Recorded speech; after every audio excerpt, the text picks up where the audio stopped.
Welcome back to Waza Wednesday. This week we are going to go through a simple sport fighting sparring drill that's focused on circling. So you're taking an angle to get out of the way of the opponent and set you up for a strike over the top or underneath their attack. Okay, so for the first part of this drill, you don't need any equipment. All you need is the student and a place on the floor. It's nice to have just a taped spot on the floor, but you can choose a spot if there's a crease in the mats or you just want them to have an imaginary place for their foot. The front foot is going to stay in that spot. The next thing that happens is that their back foot is going to actually be used to push their body to the side so that they have to move this way.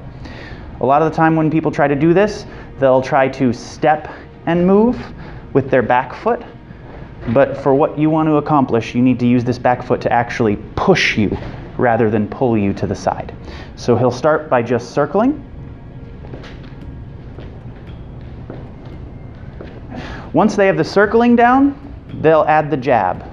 So from the fighting stance, they circle and jab as they step. Once they've gotten used to the stepping and the timing with the punch, you can start having them work it with some impact on a pad.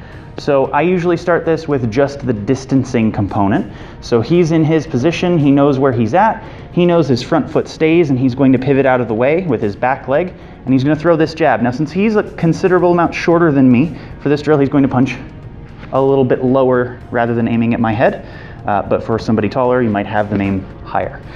So all I'm going to do is face this to the back because he's going to be moving that direction, and he's going to wait for me to come forward, and as soon as I do, he's going to take that pivot out to the outside and throw that jab. The last part of this drill is to do the same thing we just did but add a punch. So I'm going to be aiming to throw a punch straight in at his face. He's going to pivot away and throw his jab to counter me.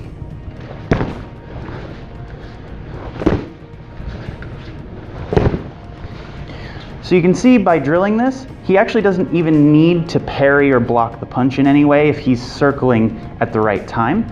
This technique works both offensively and defensively. So you can use it to start off with as just a counter.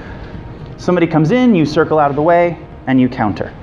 It gets you into a position where you're safe, gets them to where you can strike into the side of their jaw, head, body, wherever you choose.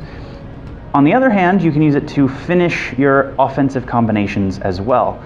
So if he comes in with his punches and his kicks, and he wants to now do something that will keep him from getting countered, he can do the same pivot out, throw a jab, and then back away, because it's going to be harder for me to counter and chase him.